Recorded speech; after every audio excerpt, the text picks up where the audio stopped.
За 2 дугаар хэсэг. Эсэргүүцэлтэйгээ тулдаж про болох нь. Профешнл болон дагалдагч баясагч нар. Эсэргүүцэлтэй дийлдвэл чи дагалдан баясагч гэсэн үг. Артист нь про болох тэр мөч бол эхний хөх төрж байгаа юм шиг тийм домогт мөч. Нэг цохилтоор л бүх зүйл өөрчлөгддөг. Дагалдан баясагч нар зугаацах гэж тоглодог бол профешнл хүмүүс хожих гэж тоглодог. Дагалдагч нар хагас цагаар, харин профешнл хүмүүс бүтэн цагаар тоглодог. Профешнл бүтээлдээ амар их хайртай болохоор бүх амьдралаа зориулдаг. Энийг л про болох гэж хэлээд байгаа юм. Эсэргүүцэл үүнийг үзэн яддаг. Professionalism. Somerset Maugham гэдэг зохиолчоос та цагийн хуваарьтай бичдэггүй юу? Эсвэл уран зориг орох үедээ бичдэггүй юу гэж асуухад тэрээр би зөвхөн уран зориг нь орж ирэхэд л бичдэг. Харин аз болоход тэр нь өглөө болгон яг 9 цагт орж ирдэг гэж хэлсэн байна. Энэ бол про. Тэгээ энэтэй холбоотойгоор бас олон хүмүүс тийм янз бүрийн дэглэмтэй байдаг. Нэг жишээ дурдах юм бол Иммануэл Кант гэдэг айгүй алдартай философч маань бас өглөө 5 гэж босоод одоо 9 цагаас хичээл заах хүртлээр юм бэлдээд тэгээд 4 цаг хичээлээ заачаад дараа нь яг нэг хоолны газараа өдрийн хоол иддэг байсан. Тэгээд түүний эргэн тойронд хүмүүс бараг л одоо Кантаар дамжуулаад бараг цагийг тоолж байгааг мэддэг байсан гэж жоохон тоглоом хийдэг байсан юм байна.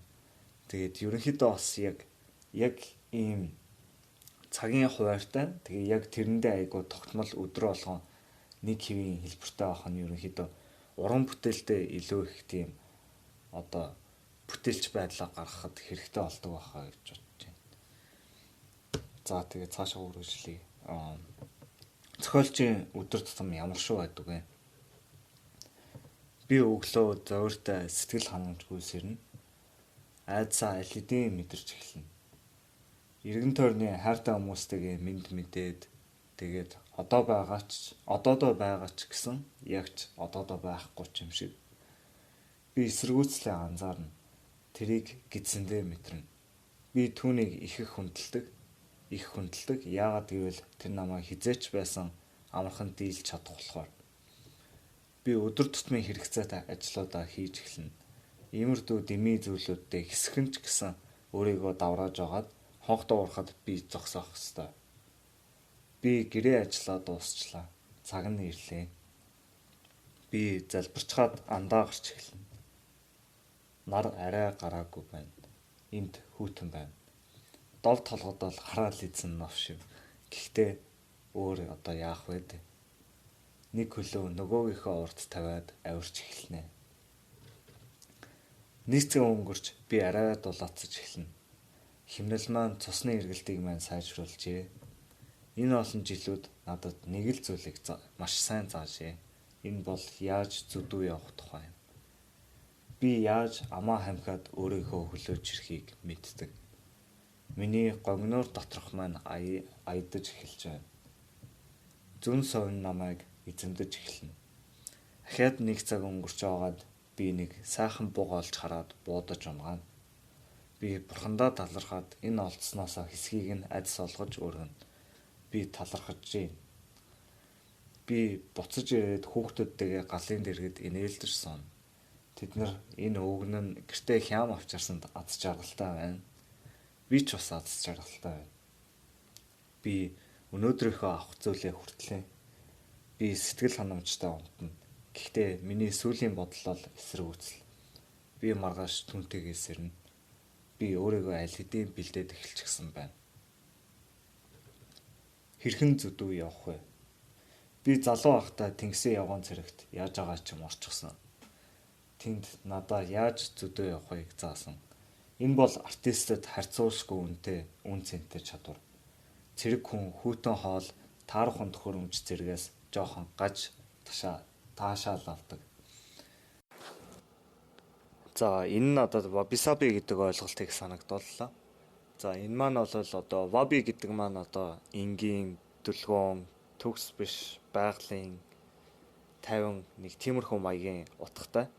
Тэгээ саби гэдэг маань одоо цаг хугацааны ирэхэд одоо үхэл амьдралыг эрхшээлдэх гоо үзэсгэлэн гэсэн утгатай. Тэгээд энэ хүү зүйл маань ерөнхийдөө 15 16 дугаар зууны одоо Японы цайны ёслолоос үүдсэн гэж хэлж болно.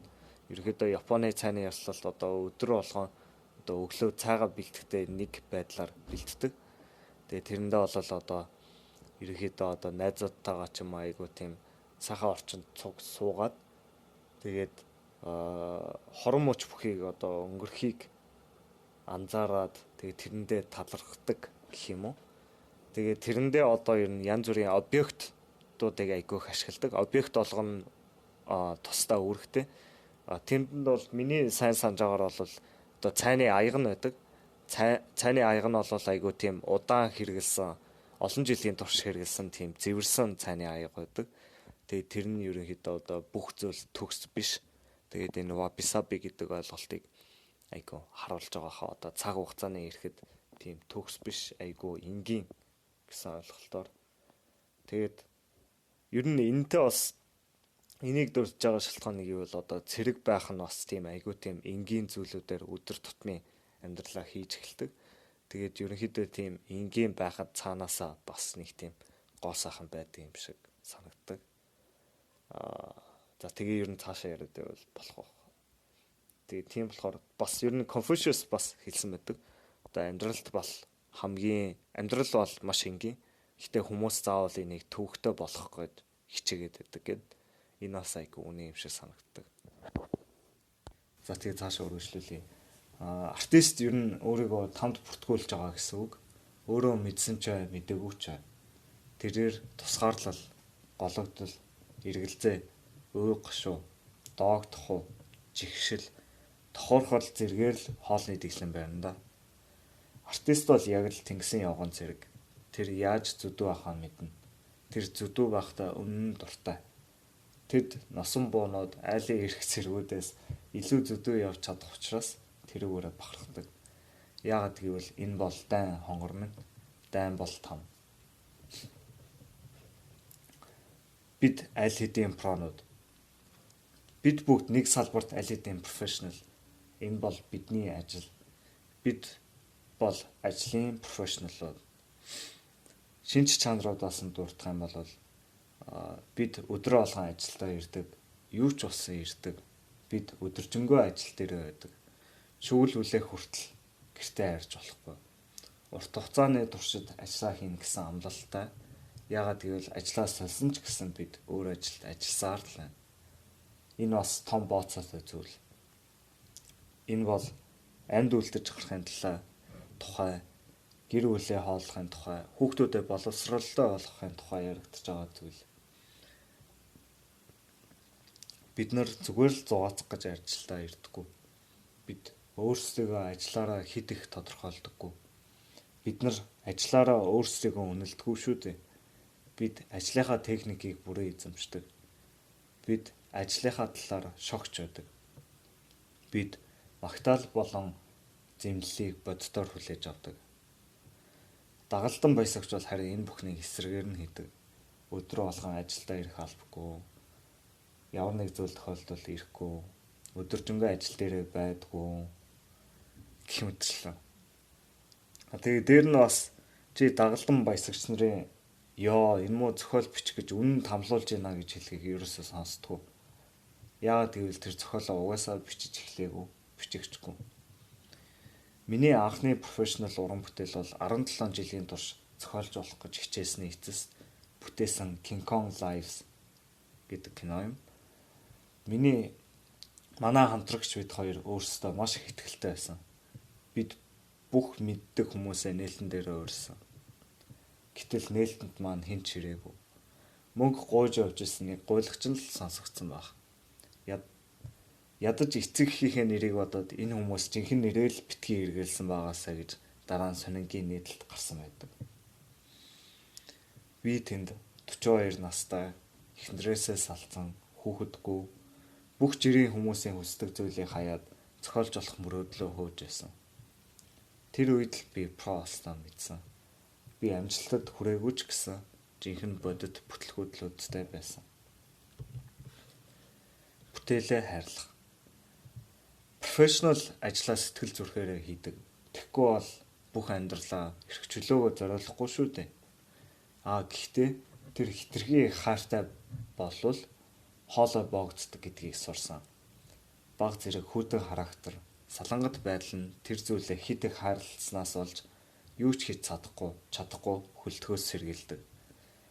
Чиний зүрхний дуудлага, уран бүтээлээ чи хайрлах тусмаа тэрний чинь одолт амжилт нь чиний сэтгэл зүрхэнд чухал болдог. Тэрнээсээ айх тусмаа чи улам их эсрүүцэл мэдэрнэ. За профешнл хүний шин чанарууд төвчээр эсэргүүцэл биднийг хитрхи амбицтай, цагандаа багтахгүй төсөл прожект руу түлхэж оруулдаг. Бид нар ийм хэмжээний эрчмийг тэсгүйг мэддэг учраас бид хан мөрөгдөг, бид нурж ундаг. Профешнл өөрийгөө туулаа биш, ясна хэлхий гэдгийг ойлгодог. Тэр ямар ч ажил байсан бидний бодсноос 2 дахин удаж, 2 дахин илүү их өртөгтэй болохыг мэддэг. Эмх цэгцийг хайдаг.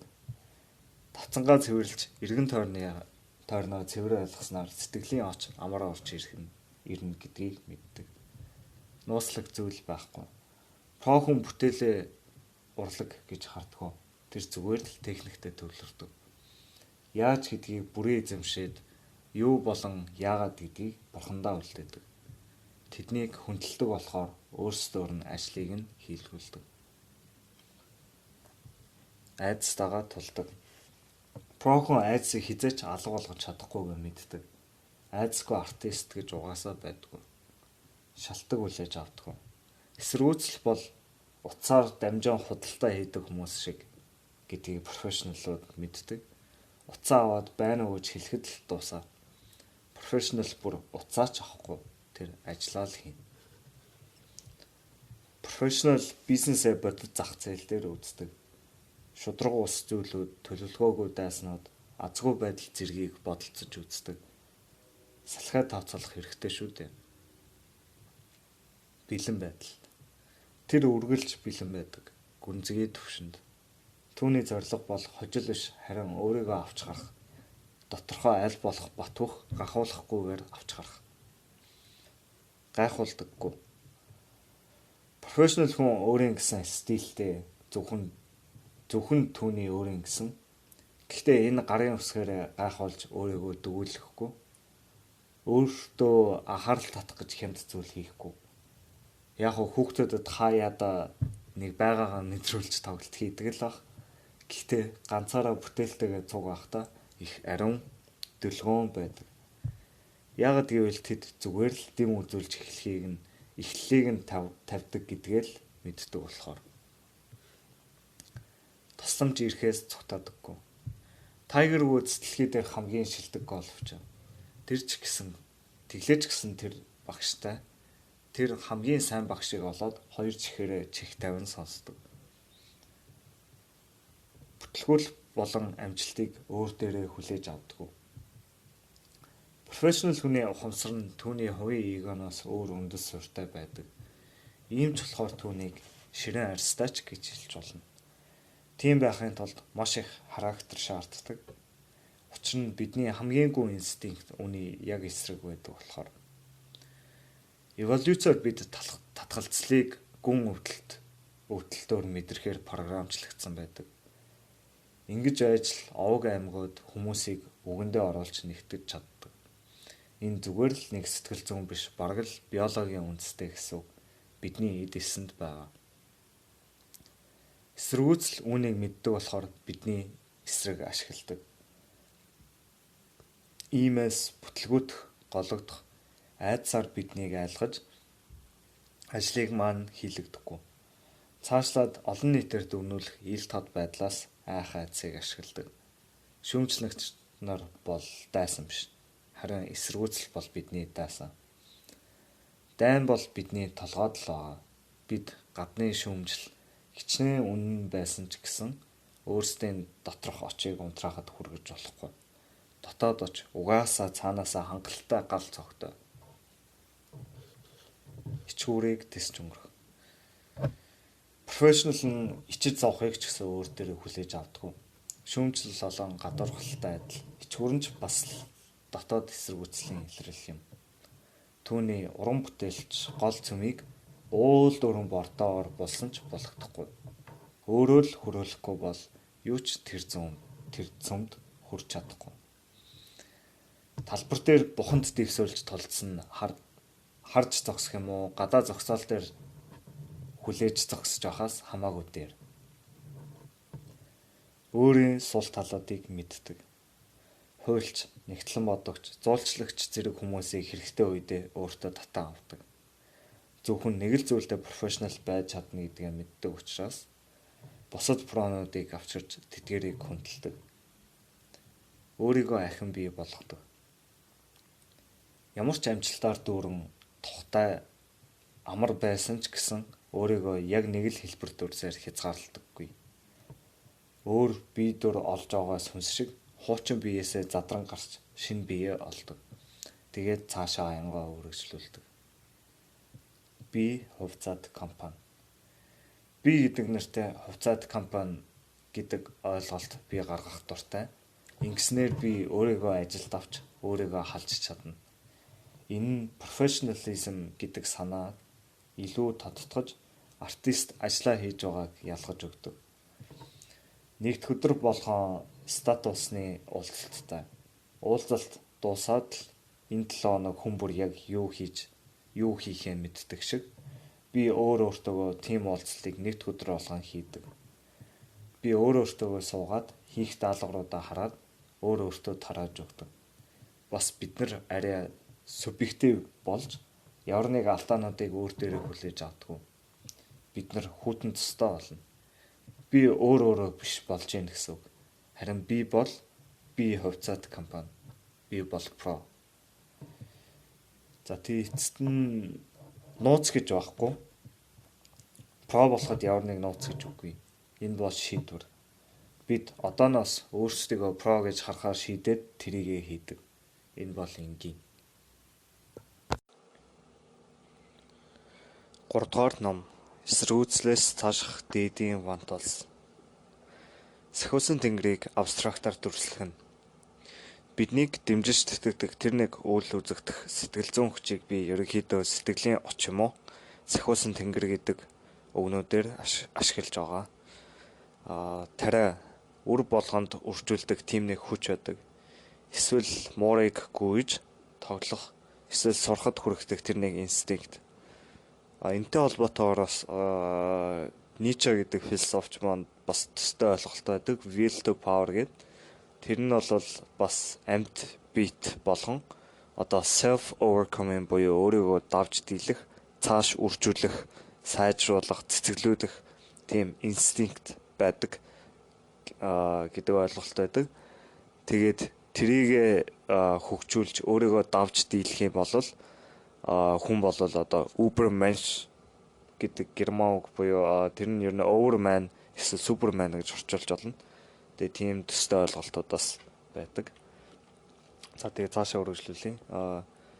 Яг үүнтэй адил эсрүүцлийг хувь хүндэл хамаатай гэж бодож болохч илүү объектив энтропи юм уу молекулын задаргаа шиг байгалийн хүч гэж ойлгож болно.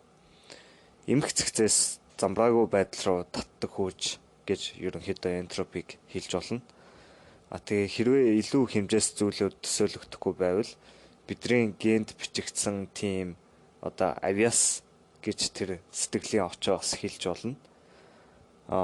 Эдгээр хүчнүүдийг маань ерөнхийдөө манай талынхан гээд байгаа. Тэгээд үүнтэй ижилхэн бөгөөд яг эсрэг хүчийг нь бид эсрэгүүцэл гэж нэрлэдэг байгаа юм. Нууцыг таварлах нь өдөр болгон суугаад хичээхээс өөр юу ч хамаагүй суугаад эхлэхэд нэг нууцлаг зүйл болж эхэлдэг. Гарцаагүй алдаа мадаггүйгээр нэг тийм процессыг хөдөлгөөнд оруулж эхэлж байгаа юм шиг. Диваажангаас бидэнд ирж тосолдог. Үл үзэгдэх хүчүүд бидний даалгаварт нэгддэг. Бид өдрөө болгон суугаад ажиллаа хийж эхлэхэд бидний эргэн тойронд хүч цугларч эхэлдэг. Сэтгэлийн оч бидний хичээнгүй байдлыг тэмдэглэж авдаг. Тэр санал нийлдэг. Шин санаанууд ундардаг. Гүнзгий совин мэрэгэн цэц цугларч эхэлдэг.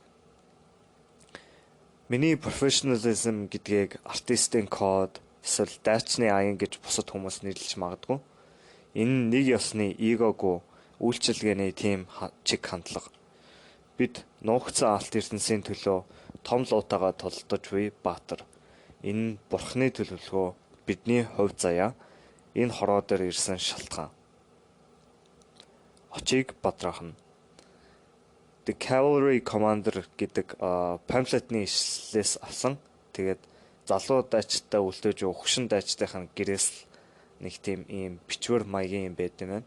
Тэгээд энэ хүн маань ер нь энэ зохиолч маань одоо суугаад ажиллаа хийхээс өмнө энэ залбирлаа ерөнхийдөө өөртөө айгүй чангаар тэгээд үнэн сэтгэлээсээ тэгж хэлдэг байсан юм байна. Тэгээд зөвхөн тэгснийхаа дараа л юм хийдэг байсан юм байна. За тэгээд цаашаа явъя. За тэгээд энэ зохиолч маань ерөнхийдөө одоо бараг 30 40 явахдаа ерөнхийдөө хойд Калифорни хэсэгт нэг жижиг байшин түрээслээд тэгээд тэнцэнэ одоо нэг зохиол бичиж исэн. Тэгээд ерөнхийдөө ер нь зохиолоо бичихгүй бол ер нь бараг л өөрийгөө ална гэд бодсон байсан юм байна. Тэгээд ер нь тэр үедээ нэг өөрийнхөө амар хайртай байсан охиноосоо салцсан. Тэгээд өөр 2 карьер эхлүүлээд алдсан. Тэгээ бла бла бла гэдэг айгүй олон болж исэн юм шиг байна. Тэгээд нэг зохиол нь ерөнхийдөө одоо 19-тэй хүрсэн. Нөгөөх нь бараг 199-тэй хүрсэн. Гэхдээ ерөөсөө дуусгаж чадахгүй байсан юм байна. Тэгээд нэг Паул Ринк гэдэг нэг найз нь байдаг байсан юм байна. Бас зохиолч. Тэгээд ер нь өглөө болгон Паултай уулзаад тэгээд тэр Паул гэдэг найз нь ерөнхийдөө айгүй олон талын тийм зохиолч нарын тухай ярьж өгдөг байсан юм байна. Тэгээд тэр Паул гэдэг залуу маань энэ одоо юу залбирлалын одоо саяны тэр нөгөө нэг памфлетний хэсгийг өөрт нь өгсөн юм байна. Тэгээ бүр тэрийг ингээд цаасан дээр бүр бичээд яг өгсөн юм байна. Тэгээд ерөнхийдөө энэ залуу ингээд айгүй олон удаа алдсан. Тэгээд өөрийгөө болон өөрийнхөө хайртай хүмүүсийг айгүй тийм гомдоосон. Тэгээд тийм болохоор ерөнхийдөө энэ зохиолуудаа дуусгахгүй болол бүр өөрийгөө алахад бэлэн байсан юм байна. Тэгээд тэр зохиолуудаа бүр дуусгахдаа төхөх тусмаа амар олон байдлаар заавал тэрийгэ дуусгахгүй байх, заавал тэрийгэ бүр бодоо олгох санаанууд орж ичсэн. Гэхдээ эцэс тэгээд нэг өдөр яг сүүлийн хуудасаа бичээд тэгээд төгсгөл гэж цэг тавьсан юм байна. Тэгээ энэ залуу маань ерөөсөө тийм энэ хоёр номдоо хоёуланд нь одоо ямар ч тийм худалдаж авах олоогүй.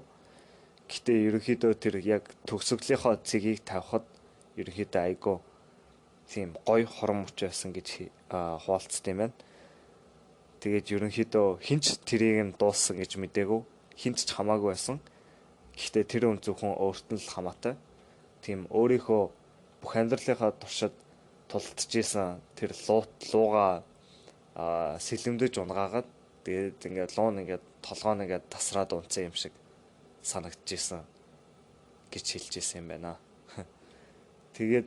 Тэгэл маргааш өглөө нөө Паул гэдэг найзтайгаа одоо кофегоор уулзах гад тэгээд би ингээд номоо дуусчлаа гэсэн чинь нөгөө найз нь за сайн байна. Кофегоо ууж явахдаа ерөөсөө дээшэж харахгүйгээр сайн байна. Тэгээд дараагийнхын өнөөдөр эхлээрэй гэж хэлсэн байт юм байна. Тэгээ энэний дараа бас ер нь жоохон нэлээд шашны талдаа юм шиг одоо Зевс болон Нюмасайн гэдэг хоёр бурхан маань 9 охинтой байдаг байсан. Тэгээд тэдгээрийнх нь ажил нь бол ерөнхийдөө артистуудад урам зориг өгөх тим юм байсан юм байна. Тэгээд тэр охин тос бүр нь ерөнхийдөө өөр төрлийн урлагийг хариуцсан байдаг гэсэн юм байна. Тэр тухай жоох ярьдаг. Тэгээд ерөнхийдөө одоо бидний өвөг дээдс энэхүү одоо материалын ертөнцид биш харин илүү дээд тийм нууцлаг орчинд суурьтай тийм далдын хүч энергийг их анзаардаг байсан юм байна. Тэгээд энэ тухай жоох ярьдаг. Тэгээд энийг нь гэхдээ бас ерөнхийдөө бас алгасаа явчих. За эхлүүлгийн гайхамшиг. Сахиусан тэнгэрүүд шилний цаанд бидний анхаарлыг татах гэж оролж байдаг. Гэхдээ бид нар тэднийг сонсдоггүй. Өөрсдийн баахан утга учиргүй зүйлүүдээр өөрийгөө сатааруулж байдаг. Гэхдээ биднийг эхлэхэд биднийг айцынхаа өөдөөс нүүр тулж харж байгаа тултгад гайхамшигтай зүйлүүд тохиолдог. Бид нар сахиусан тэнгэрүүдийг орж ирж өөрсдийн зүйлийг хийх үе таалгыг нээж өгдөг. Тэд нар одоо бид нартай ярьж чадна. Энэ тэднийг жаргалтай болгодог. Энэ бурхныг жаргалтай болгодог. Үргэлжлүүлж явахын гайхамшиг. Би өдрийн ажиллаа дуусчаад толгод руу алхахаар явдаг. Би хармааны дуу хураагч авч явдаг. Ягд гэвэл миний өнгөц бодлоод хоосроод ирэхээр миний өөр нэг хэсэг орж ирж надтай ярьж эхэлдэг. 342 дугаар хуудсан дээр буруу үг хэрэгэлчихжээ. Эсвэл 21 дугаар бүлэг дээр өөрийгөө давтаад хэлчих гэх зэргээр. Иймэрдүү өөрийгөө зассан процессууд их түгээмэл байдаг. Бид нар бүр анзаардагчгүй. Энэ бол гайхамшиг. Хэн ер нь энэ засварыг хийгээд байгаа юм бэ? Ер нь энэ бүхэн бидний сэтгэл зүй, сайкигийн ерөнхий бүтцийн талаар юу хэлж байна вэ? Бид нар бүр өөрсдөө ч зүтгэл гаргахгүй бодоочгүй байхад яагаад ингэж юм бэ? Эдгээр нь сахиусан тэнгэрүүд үү, очуу, даалт ухамсар уу, дээд хүн үү, юу ч гэсэн энэ хүчлээ өөрийгөө зэгцэлж идэг юм байна. Яхаарахгүй нэг ухаан л ажиллаад байна. Бидний ил ухамсараас хамааралгүйгээр иймч болохоор артистууд даруухан байдаг баг. Тэд яг өөрсдөө ч бүтээлүүдэд төрөөгүй гэдгээ мэдж байгаа. Ийм болохоор бас бүтээлч биш хүмүүс бүтээлч хүмүүсийг үзээ яддаг байж магадгүй. Яг гэвэл тэд нар атаархаж байгаа. Артист болон зохиолч нар өөрсдийнх нь тэдний холбогдож чаддгүй тийм уран зөгийн энергийн урсгалд холбогдсон юм шиг санагддаг. Энэ бол ихтэй утга учиргүй зүйл шүү дээ. Бид нар бүгдээрээ л бүтээлч. Бид нар бүгд л оюун санааны болон ухамсарын ижлэхэн бүтцтэй. Амьдрал болон өхлийн талаар. Тэгээд энэ бас ерөнхийдөө нэгдүгээр дугаартаар ярьсантай айгуу тийм төстэй зүйлүүдийг ярьдаг. Ерөнхийдөө одоо тийм өөхөх төгж байгаа хүмүүс хавдар туссан ч юм уу тийм хүмүүс талаар яагаад гэнт урам зориг ордог мордог талаар ярьдаг. Тэгээ энэ хэсгийг ерөнхийдөө арай жоохон өөр гэхдээ бас алгасчээ. За дараагийнх нь хэсэг нь жоохон ойлгоход хэцүү байж магадгүй. Гэхдээ юу ч гэсэн оролдоод үзье. Эго болон self гэж байгаа. Тэр self гэдэг нь ерөнхийдөө бас хүн яг өөрөө одоо англи үг тэгээд хүн яг өөрөө гэхдээ бас ерөнхийдөө тэр сэтгэлийн оч доторхон сахиусан тэнгэр гэж ерөнхийдөө бас ойлгоход болно гэж бодож байна. Би ингэж бодож байна. Self-ийн суурь нь дотор хүн байдаг бол эсэргүүцлийн суурь нь эго байдаг. Тулаан болвол энэ хоёрын хооронд. Дотор хүн юм бүтээхийг хувьсан өөрчлөгдөхийг хүсдэг. Харин эго бүх зүйлийг байгаагаар нь ойлгомоор гэдэг. Эгогийн ажил бол бодит ертөнцид ажил хөөцөлдөх юм. Энэ бол чухал ажил л да. Бид нэр энэнгүүгээр нэг ч хонохгүй. Эгогийн итгэдэг зүйлүүдээс дурдвал үхэл бол бодиттой зүйл. Эгонд бидний оршихунд бидний бие махбодоор тодорхойлогддог гэдэгт итгэдэг. Би үгүй болоход бид үгүй болдог. Амьдралаас цааш амьдрал гэж байхгүй. Цаг хугацаа болон орон зай бол бодит. Агаас яа хүрэхийн тулд заавал Б, В, Г-гээр дайрна. Хөөхөн болгон бусдаас салангад, бусдаас тусдаа. Би чамааг өвтгөхөд би өөрөө өвдөхгүй. Амьдралын дийлэнх инстинкт бол ам гарч үлдэх. Бидний оршихуй материаллык учраас бид хийдэг бүх зүйлээ амьд гарахгүй байх айдсаас үүдэж хийдэг. Бурхан гэж байхгүй. Материаллык ертөнцөөс өөр юу ч байхгүй. Материаллык ертөнцийн хуулиас өөр юу ч үйлчлэхгүй. За харин эсвэргээрээ селфийн итгэдэг зүйлүүдээс дурдвал үхэл бол хий хоосон зүйл.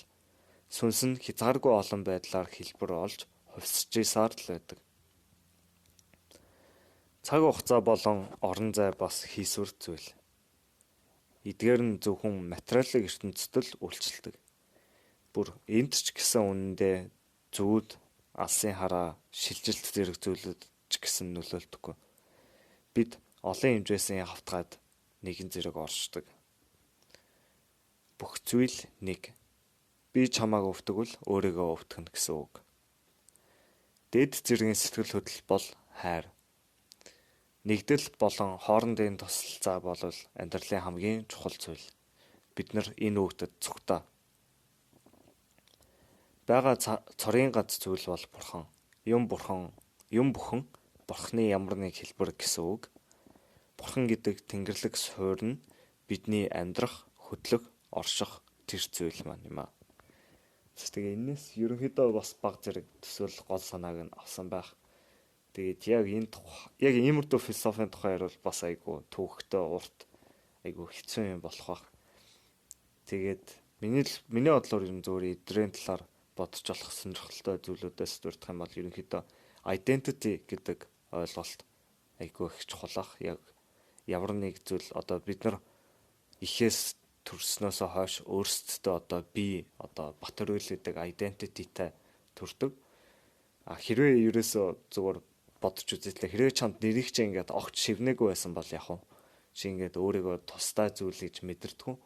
Ийм бүх нэг системийн л нэг хэсэг юм байна. Тэгээд ерөнхийдөө яг би гэдэг ойлголт ерөнхийдөө айгүй чухал сонирхолтой. Бас одоо Францын нэг сүүлийн үеийн постмодернист нэг философч байдаг Делюз гэдэг. Тэгээд Делюзийн бас философиудаас зарим нь одоо identity гэдэг зүйл одоо бүр байхгүй. Харин зөвхөн distinction буюу ялгаал гэдэг зүйл байдаг. Бид нэр одоо ялгаа гэдэг зүйлийг хардаг болохоор л зүгээр identity хүлээж авдаг гэсэн утгатай. Энэ бас баг зэрэг холбоотой гэж магадгүй. Тэгээ энийг тайлбарлах юм бол ер нь энэ жоохон хэцүү хаа. Тэгээд ер нь цаашаа жоохон практик талаасаа гэвэл ерөнхийдөө янз бүрийн psychedelic drug-нууд ерөнхийдөө айгүй тийм хүчтэй иймэрхүү мэдрэмжүүдийг өгдөг гэж ярьдаг.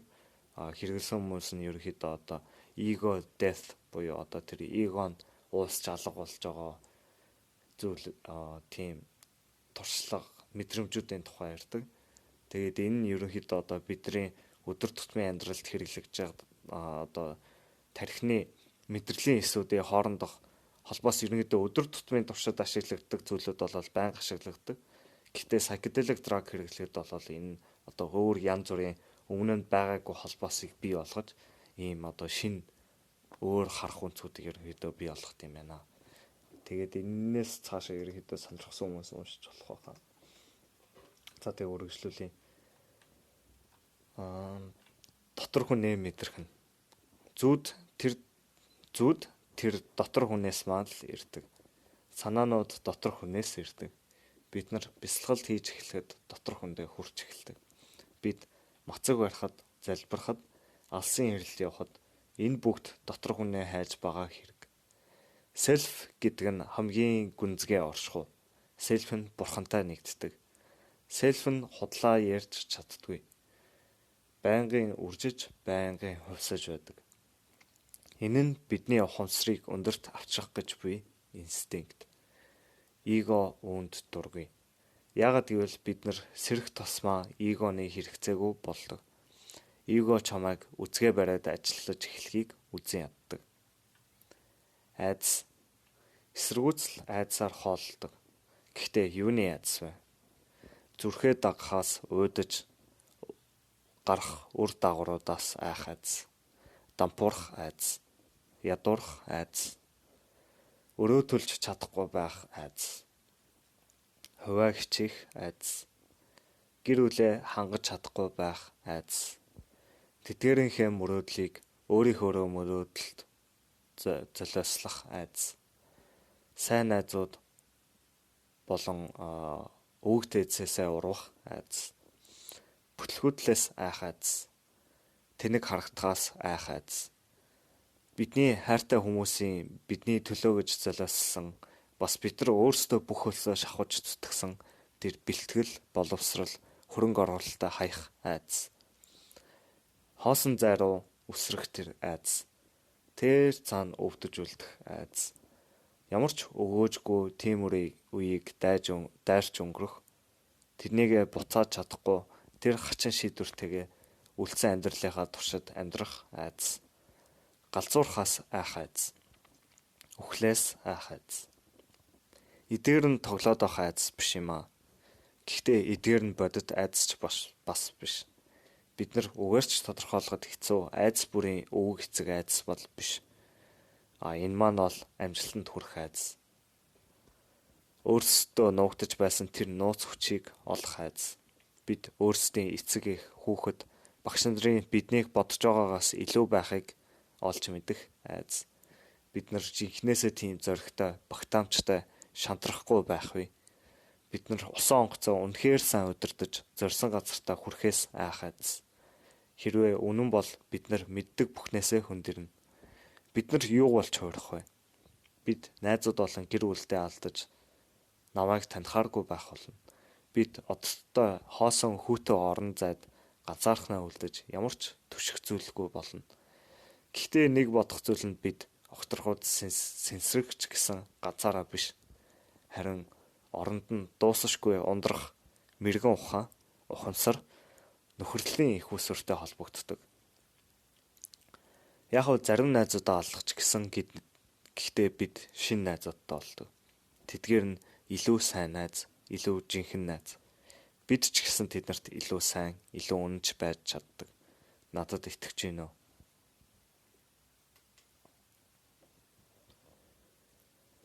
Чин үнэнч self.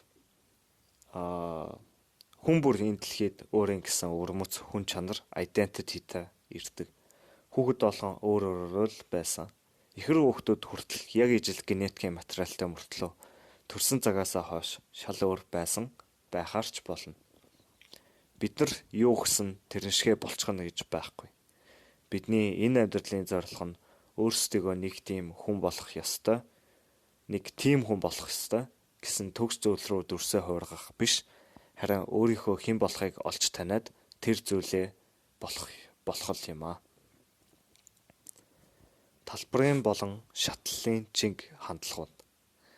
Амьтны оронд амьтад өөрсдөө ерөнхийдөө хоёр байдлаар л тодорхойлдог. Шатлалдах байр суурь юм уу? Талбарын байр суурь. Ийм байдлаар л хүн болон амьтад өөрсдийн сэтгэл зүйн сайн сайхныг олж авдаг. Тэд хаана байгаагаа мэддэг. Эргэн тойрноо ойлгоход хамаагүй амар болдог. Энэ хоёр төрлийг маань харахад ерөнхийдөө шатлалын чиг хандлага маань ихэнхдээ хэрэгэлдэг юм шиг байгаа юм аа. Биднийг жоохон байхад ерөнхийдөө автоматар орж ирдэг. Бид хин нь хамгийн дээр, хин нь хамгийн их мэдлэлтэй ба хин нь хамгийн доор байгаагаа мэддэг. Энэ бас амьтан дээр ч хүртэл харагддаг баха. Чонон сүрэг дээр хамгийн толгойлогч нь альфа чон ч юм уу. Эсвэл хавчнууд хүртэл серотониныхаа хэмжээгээр тэр доминанс хайрарки буюу тэр шатлалдаа өөрөө ерөнхийдөө хаана байгаа мэдэрдэг. Серотонин их байх тусмаа улам тийм том зай эзэлсэн тийм илүү альфа маягийн байдаг.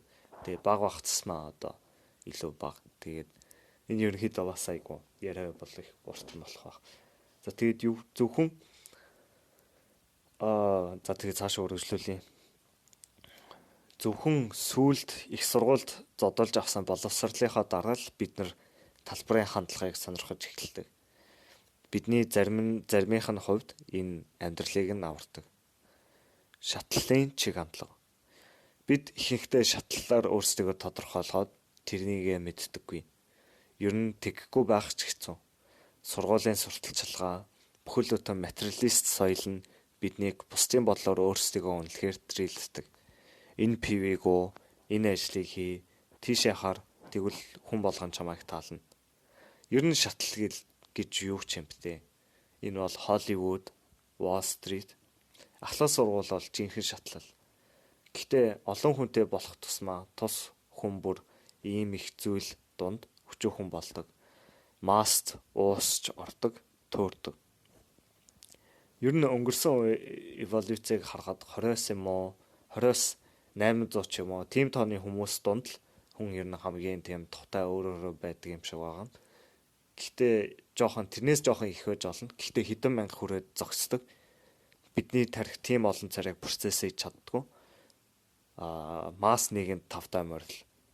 Шатлал нь хитрхи том болохоор ажиллагаа болж эхэлдэг байна. Артист болон шатлал. Артист өөрийгөө шатлалаар тодорхойлох нь өөрийгөө алж байна л гэсэн үг.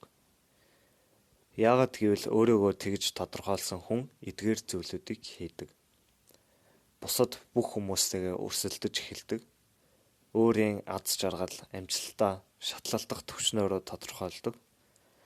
Бусадтай харьцахдаа шатлалдах түвшнөөс л хамааруулж харьцдаг. Бусад бүх факторуудыг хасдаг.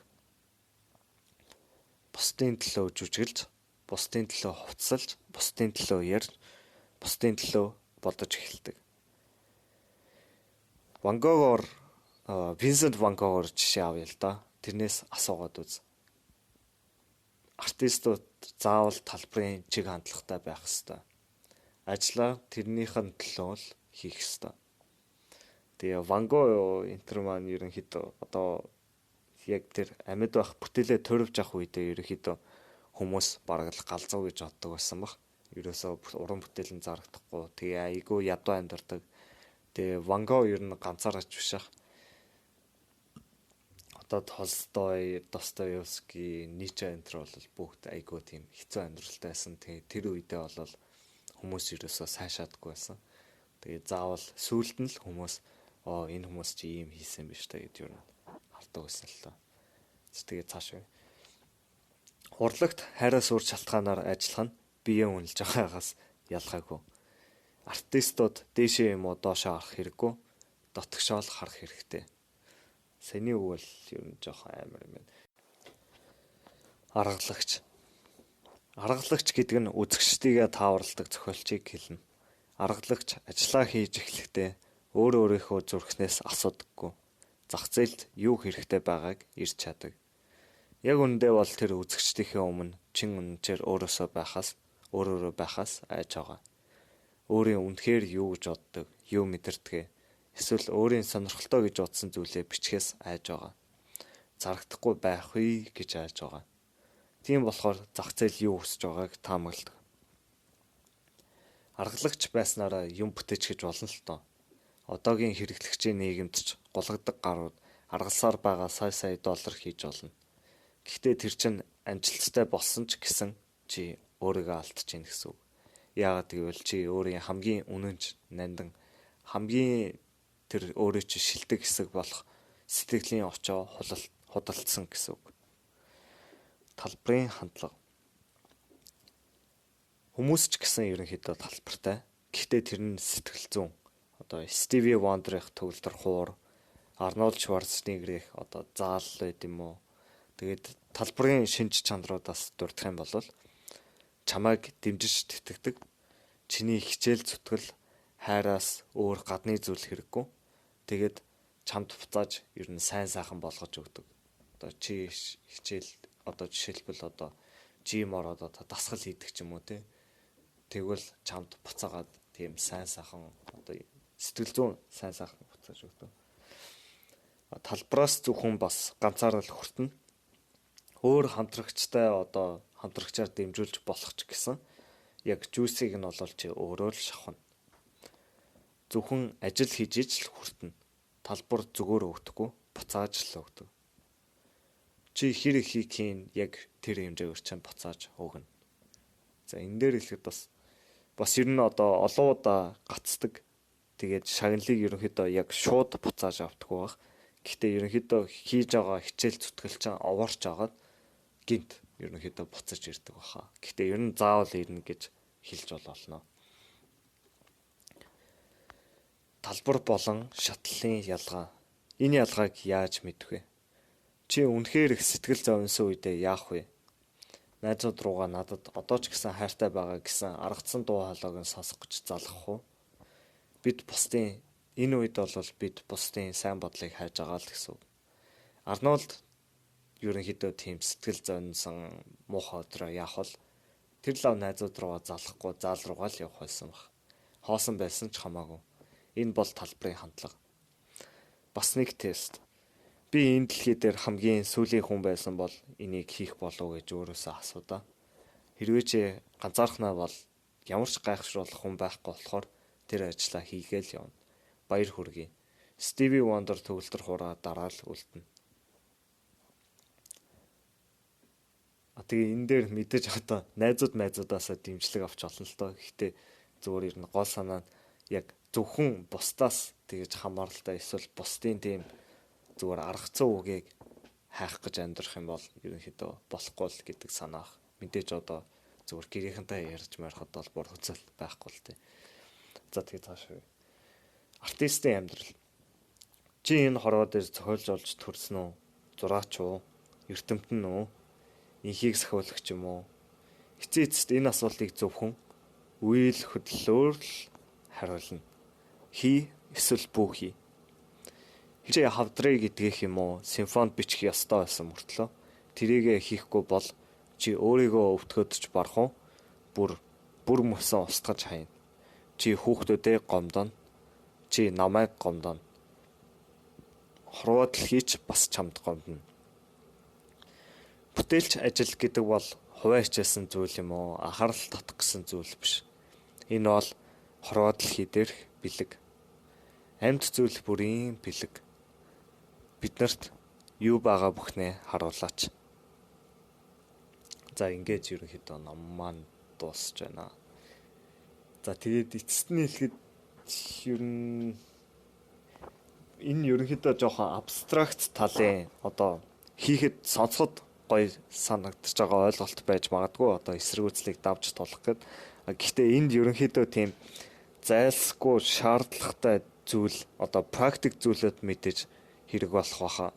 Мэдээж одоо чи ингэж ерөөсөө хөлсөө гаргаж дасгал хийдэггүй тэгээд аятайхан хоолдоггүй тэгээд нойроо сайн авдаггүй өдөржингөө уцаараа оролдог бол ер нь тэгээд уусаа бие мах бод чин ерөнхийдөө 1000 эсэргүүцэлтэй тулдаад бол ямар ч нэмэргүй байх гэж бодож байна. Тийм учраас бас иймэрхүү одоо дадал зуршлаараа айл болох эдгээр саяны дурдсан зүйлүүдийг засвал айгүй хэрэгтэй баг. Тэгээ сэтгэл зүйн хувьд ч гэсэн бас айл болох доктортой байх хэрэгтэй. Яг нь мэдээж 100% бүх одоо сэтгэл зүйн асуудлаа шийднэ гэж байхгүй. Угаасаа хүн одоо амар олон төрлийн эмоцийг мэдэрч амьдардаг. Угаасаа ер нь амьдрал цаанаасаа тийм болохоор гэхдээ ямар нэг одоо эмоцныг бүр айгүй тултлаа мэдрээд тэгээд тэр чин чамайг татаж чангаагаад өхөөлөд байх юм бол ер нь тэрнтэйгээ заавал ярилцах хэрэгтэй, тэрийг ойлгох хэрэгтэй байдаг бах. Ер нь ямар нэг гол уг шалтгаан ерөнхийдөө байх ёстой. Тэгээд тэрийг бол зүгээр одоо өөртөө одоо санаа бодлоо цаасан дээр буулгах ч юм уу тэгээ өөртөөгөө ярих, эсвэл найзуудтайгаа ярих, эсвэл бүр мэрэгжлийн хүн дээр ч гэсэн хандаж болно. Тэгээд ерөнхийдөө тийм үнэхээр одоо хүчтэй өгөөжтэй тийм дадал зуршлуудтай тэгээ оюун санаа гай үзэгцтэй байхад бол эсэргүүцлээ дийлэхэд хамаагүй амар болдог. За тэгээ энэс цаашаа ер нь өөр юу ч хэрэггүй баха. Одоо чамд тийм үнэхээр хиймээр байгаа, тийм үнэхээр чин сэтгэлээсээ хиймээр байгаа зүйл байгаа болол эсвэл тийм байхгүй ч гэсэн ядаж нэг барагцаа байгаа болол одоо тэр зүйлээ хийхэд ерөөсөө шалтгаан гаргах үндслэл байхгүй. Энд бол ерөөсөө ий шид гэж байхгүй, зүгээр л хийж эхлэх ёстой. Тогтмол одоо зүгээр л өсрөх ёстой. 5 тоолоод 5 4 3 2 1